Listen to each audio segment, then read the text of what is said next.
That night, the moon was hidden behind dark clouds, and the air in Igaduro village felt heavy.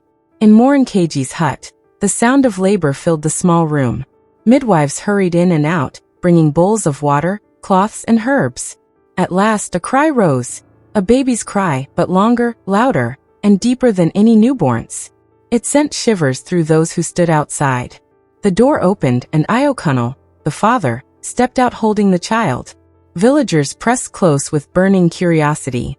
But when they saw the baby girl, they froze. Her arms and legs were unusually long. Her tiny body was stretched as if the earth itself had pulled her toward the sky. She was taller than any newborn should be. Gasps filled the night. "What kind of child is this?" one old woman whispered. "A blessing?" asked another. "A curse," someone muttered. Ayotola looked down at his daughter. His face was calm, but his heart beat fast. Still, he raised his voice and said, "Her name is Ayotola. Joy is enough to have wealth." But in the corner of the hut, Morinkeji turned her face to the wall. She would not even look at the baby. Months before Ayotola's birth, strange things had already begun. When Morinkeji first became pregnant, she asked for roasted yam with palm oil. That was normal. Later she craved bush rat. Her husband hunted and brought it to her. She ate happily, but her taste grew stranger. She demanded crocodile meat. She asked for guinea fowl eggs boiled with pepper. The villagers laughed at Ayotola. "Your wife eats like no other woman. Is she carrying a spirit child?" Ayotola only shook his head. He loved his wife too much to argue. "If she craves it, I will bring it," he said. Then one night, Morinkeji whispered the strangest request of all. "Ayotola, I want giraffe meat." The hunter stared at her. "Giraffe? There is no giraffe in this land." But she did not rest until he left for a long journey. After many weeks, he returned thin and tired, carrying the meat of a giraffe he had killed far away. Morinkeji ate greedily. Only then did she smile and say, "Now my heart is at peace." 2 days later, the child was born tall, long-limbed, and strange. Ayotola did not grow like other children. At 2 years old, she was as tall as a 6-year-old. At 5, she could reach the low branches of the mango tree in front of their hut. At 10, she was taller than most men in the market. Her head bent whenever she entered her mother's small hut. She had to sit cross-legged to fit inside. The villagers gave her many names. Eru, they whispered, meaning fear. Agbi, some teased, calling her the tall crane bird. Children ran from her. Women laughed behind her back. Some men made signs against evil when she passed. Ayotola often cried alone. "Why am I not like others?" she asked her mother. But Morinkeji, who had never accepted her, would not answer. She only turned away. The shame burned her heart. She had long believed that the giraffe meat had cursed her child. Only Ayotola, the father, tried to comfort her. "My daughter, you are special. You will stand tall above them all." But soon tragedy struck. Ayotola fell ill with a sudden fever and died. Ayotola lost the only parent who loved her. After Ayotola's death, Morinkeji's bitterness grew deeper. She could not bear to see Ayotola in the house. One day, she led her daughter into the forest. "Come," she said coldly. "We are going to gather firewood." Ayotola followed quietly. They reached the shadow of a tall iroko tree. Morinkeji dropped her bundle of sticks, turned, and said in a low voice, "Stay here." Before Ayotola could ask why, her mother turned and walked away, her footsteps fading into the trees. The tall girl sat on the forest floor, waiting. First for an hour, then 2, then until the sun dipped low. But her mother never returned. When the night came, she began to cry. Her tears fell on the roots of the iroko tree. The crickets sang. The forest grew dark. She was alone. But fate had not forgotten her. A woman named Folishade, who lived on the edge of the forest, walked the path that night. She heard a strange sound. The weeping of a child, but louder, heavier, as though it came from someone older. Following the sound, she found Ayotola sitting under the tree, hugging her knees. Folishade gasped. "Child, what are you doing here?" "My name is Ayotola," the girl sobbed. "My mother left me." Folishade's heart softened. She bent and wrapped her arms around the tall child, though Ayotola was almost her size. From that night, Folashade took her home. She gave her food, water, and love. And she gave her a new name, Oluwadarasimi. The Lord has been good to me. Living with Folashade was different from anything Ayotola had known. Folashade was a widow with no children. Her hut was small, but her heart was wide. She welcomed Ayotola as if she had been waiting for her all along. "Eat, my child," Folashade would say, pushing a bowl of hot yam pottage toward her. "No one will laugh at you here." At first, Ayotola ate quietly, still shaken from the forest. But slowly, warmth returned to her eyes. The people of the village where Folashade lived stared at her height, just as before. Some even whispered. But Folashade always stood by her side. "Do not fear them," she told Ayotola. "Let them whisper. The sky is tall, yet no one laughs at it." Ayotola smiled at that. For the first time, she felt she belonged to someone. As years passed, Ayotola grew taller still. By the time she was 15, she was taller than any man in 3 villages. But along with her height came something else, a hidden gift. One evening, while fetching water from the stream, she heard a scream. A young boy had slipped into the deep part of the river. The current pulled him down. Without thinking, Ayotola dropped her pot and ran. Her long legs carried her swiftly. She stepped into the water, deeper and deeper, until it reached her chest. Still, she could stretch farther than others. With her long arms, she grabbed the boy and pulled him out. The villagers who saw it gasped. She saved him. If not for her height, the child would be gone. That day, whispers began to change. Some still called her strange, but others now called her Ebony, the girl who was meant to be. Yet not everyone was happy. One market day, Nne'sfolktales came to Folashade's village. She carried a basket of groundnuts, her face lined with age. When her eyes fell on Ayotola, tall and strong beside Folashade, her heart turned cold. "That child should not be alive," she hissed under her breath. "I left her in the forest for a reason." Folashade, hearing of her presence, kept Ayotola close. "Your mother's bitterness is her burden," she told the girl. "Do not carry it on your back." But late at night, Ayotola lay awake, staring at the roof of the hut. A sharp ache filled her chest. "Why does my mother hate me?" she whispered. A year later, the king of Iguduro declared a great festival. Drums sounded in every corner of the land. Dancers, drummers, hunters, and farmers all prepared to show their strength. One contest drew special attention: the climbing of the sacred palm. The palm tree was tall, smooth, and almost impossible to climb. For many years, no one had reached its top. "Whoever climbs and plucks the first ripe palm fruit," the king announced, "will receive a reward of honor." Strong young men trained for weeks. They rubbed their hands with ash, sharpened their muscles, and boasted in the market. On the day of the contest, the tree stood tall in the village square, shining under the sun. Many tried. One by one they slipped down. Then a voice rose from the crowd. "Let Ayotola try." At first, she shook her head. "They will laugh," she whispered to Folashade. But Folashade placed a hand on her shoulder. "Child, the tree is tall. You are tall. Let the gift of your body serve you." So Ayotola stepped forward. The crowd laughed at first. "What is this crane bird doing here?" But as she placed her long hands around the trunk and her feet pressed upward, silence fell. She rose higher, faster, and steadier than any before her. At last, she reached the top. With one swift pull, she plucked the palm fruit and raised it high. The crowd erupted in cheers. "Ayotola! Ayotola! The tall one has conquered." Even the king smiled. "This child is not a curse," he declared. "She is a blessing to the land." After Ayotola's victory at the festival, her name spread far beyond Folashade's village. Travelers carried tales of the tall girl who climbed the sacred palm. Not long after, suitors began to arrive. The first was a rich farmer from a neighboring town. He came with baskets of yams, goats, and fine cloth. His eyes shone with greed, not love. "Ayotola will be my wife," he announced proudly, "and her strength will serve my household." Ayotola looked at him and shook her head. "You do not see me as a woman. You see me as a tool." She refused him. The second suitor was a warrior, broad-shouldered and fierce. He boasted of battles and victories, promising to tame her strange body. Ayotola frowned. Am I a wild animal that you must tame? I will not go with you.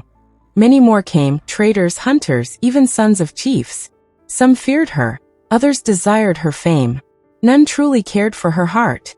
Folashade, watching, said gently, "Do not rush, Ayotola. Marriage is not only about food and gifts. It is about peace for the soul." One day, a quiet traveler entered the village. His name was Ayotola, a carver of wood. Unlike the others, he came with no goats or bags of riches. In his hands, he carried a small gift, a wooden figure shaped like a palm tree, tall and strong. "I heard of the girl who reached the sky," he said softly. "This tree reminded me of her." When Ayotola looked at him, she did not see pride or fear in his eyes. She saw respect. She saw someone who looked at her, not just her height. The villagers laughed at him. A carver? With no wealth? What can he give the tall one? But Ayotola's heart stirred in a way it never had before. News of Ayotola's visits reached Nne'sfolktales. Bitterness still burned in her heart. "My daughter cannot marry a poor man," she spat. "Not after I suffered carrying her strange body." One evening, she stormed into Folashade's hut, pointing at Ayotola. "I am your true mother. You will not shame me by choosing a common carver." Ayotola stood tall, her head almost brushing the roof. Her voice was calm but firm. "You left me in the forest to die. Folashade became the mother who stayed. You have no right to choose my path." The hut grew silent. Folashade's eyes shone with tears. Ayotola bowed his head respectfully, saying nothing. Nne'sfolktales clenched her fists. "Then may the spirits judge you all." She stormed out into the night. The more Ayotola visited, the louder the village whispers grew. Some women scoffed. "A carver? What will he feed her with? Wood dust?" Men joked. "When she walks, he will disappear under her shadow." But not everyone laughed. A few old women nodded thoughtfully. "He is humble. He looks at her kindly. Maybe this is the one." Ayotola ignored the laughter. She had seen many men with riches but empty hearts. Ayotola was different. His silence spoke louder than their boasting. Still, doubt troubled her. Can love grow when the whole village mocks it? One evening, she sat with Folashade by the fire. The flames danced, casting shadows on the mud walls. "Mommy," Ayotola whispered. "What if I marry him and suffer? What if people never stop laughing?" Folashade stirred the pot of soup gently. "My child, people laughed when I took you in. They said, 'Who will care for a girl so tall? She will bring trouble.' But look at you now. Your name is known across towns. If I had listened to them, you would not be here." Ayotola's eyes grew wet. She leaned on Folashade's shoulder. "Then I will follow my heart." But Nne'sfolktales was not done. She returned with men from her own clan, standing in the village square, shouting for all to hear. "This tall one is my blood," she cried. "I will not allow her to disgrace me by marrying a poor man. If she must marry, let it be someone of status." The crowd gathered quickly. Voices rose, some agreeing, some defending Ayotola. The chief of the village raised his staff, calling for silence. "Let the girl speak for herself," he commanded. All eyes turned to Ayotola. She stepped forward, towering above the crowd. Her voice was steady. "I know who gave birth to me, and I know who raised me. My true mother is the one who never abandoned me. As for marriage, my life is mine to choose. If Ayotola is poor, then I will share his poverty. If he is rich in heart, then I already have enough." Gasps rippled through the crowd. Some clapped softly, others shook their heads. The chief looked at Nne'sfolktales, who stood trembling with anger. "Enough," he said firmly. "A child belongs to the one who raised her, not the one who abandoned her. Ayotola has spoken. Her choice will be honored." Nne'sfolktales' face darkened. She spat on the ground and stormed away, her pride shattered. The crowd dispersed, still buzzing with gossip. But Ayotola felt a strange calm. For the first time, she had spoken boldly, not hiding her height, not shrinking from shame. Ayotola walked beside her quietly. When they reached Folashade's hut, he paused. "I will wait as long as you need," he said simply. Ayotola smiled. "You have already waited long enough." Nne'sfolktales could not sleep. Each time she closed her eyes, she saw Ayotola's tall figure standing proudly in the village square. choosing a poor carver over the suitors she had paraded. Her chest burned with shame. How dare she? After all my suffering? The whispers in the market made it worse. Did you hear? Her daughter refused her command. She raised nothing but her own disgrace. Nkeji clenched her fists. No, I will not allow this girl to laugh at me. One afternoon, she visited Ayotola in his small workshop. The smell of fresh wood filled the air as he carved a stool. Without greeting, Nkeji dropped a cloth bag heavy with cowries on the table. Take this and leave Ayotola, she said coldly. Find another woman. A tall girl like her will only bring you shame. Ayotola looked at the bag, then at Nkeji. His voice was calm but firm. I do not carve with money, I carve with my hands.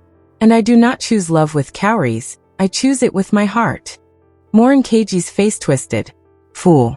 When poverty knocks, love will fly away like a bird. But Ayotola only returned to his carving. Then let it be my burden to carry. Leave us be. Humiliated, Nkeji stormed out, vowing not to stop. The next day, Nkeji stood in the busy market, weaving lies into the ears of buyers and sellers. Have you heard? She whispered loudly. Ayotola is only after Ayotola's name. He wants people to fear him because his wife is tall like an iroko tree. He has no true love for her. The gossip spread quickly. By evening, young men and women repeated it with sneers. Ah, so that's why he follows her like a shadow. He wants fame, not love. Ayotola heard the whispers, and though her heart shook, she remembered Ayotola's quiet strength. That night she asked him, Do you hear what they say? He nodded. Let them speak. Their words are wind. What matters is the ground we stand on together. Ayotola's chest warmed. For the first time, she began to believe love could truly be stronger than gossip. But Folashade was worried. One evening she pulled Ayotola aside. My daughter, beware of your mother's bitterness. A wounded pride is more dangerous than a sharpened knife. Do not walk alone at night. Do not eat from hands you do not trust. Ayotola nodded, though a part of her still longed for Nkeji's approval. Why can she not just bless me? She wondered. But Nkeji's heart was like a stone, too heavy to soften. Despite all the gossip, despite Nkeji's tricks, Ayotola and Ayotola stood firm. One evening, under the shade of the tall silk cotton tree, Ayotola spoke softly. Ayotola, enough of waiting. Let us join our lives. If the world wants to laugh, let them laugh at us together. Ayotola's heart swelled. For the first time, she felt safe. Yes, she whispered. Let us marry. Word spread quickly across Iguduro. The very tall girl was to be wed. The village stirred with excitement. Women pounded yam, wove aso cloth, and fetched calabashes for palm wine. Men cleared the open square where the ceremony would be held. Folashade moved about briskly, giving instructions. Tie the raffia there. No, not too high. Bring more firewood. This marriage must shine brighter than gossip. Ayotola watched with tears in her eyes. For years she had been the subject of whispers. Now she would be the center of celebration. The sun rose bright over Iguduro. Drums beat. Women sang as they carried baskets of food, yam, palm oil, roasted fish, and sweet honey cakes. The air smelled of pepper soup and fried plantain. Ayotola dressed in deep indigo aso oak. Her tall figure stood out, regal and graceful. Neighbors smiled, whispering, She looks like an orisha today. She carries her height with pride. Ayotola wore white with a red cap. His simple clothes glowed on him because his heart was steady. Everything seemed set for joy. Ayotola placed the wooden dove pendant around Ayotola's neck. Now we are one, he whispered. Ayotola smiled through her tears. For the first time, she felt truly free. The drums shook the air. Dun dun dun. Gangan gangan. Voices rose in song, women ululated, children ran in circles, and men clapped to the beat. Ayotola and Ayotola sat side by side, their heads bowed in respect as elders prayed for them. Palm oil was touched to their foreheads, cola nuts cracked, and calabashes of palm wine lifted in blessing. May your home be long as the forest, an elder said. May your love be sweet as honey, another added. The people cheered, and the celebration burst wide open. Goats had been slaughtered. Yam was pounded smooth like silk, Smoke from roasting fish filled the air, mixing with the sweet smell of fried plantain. Plates and calabashes passed from hand to hand. Even the poorest child in Iguduro had food that day.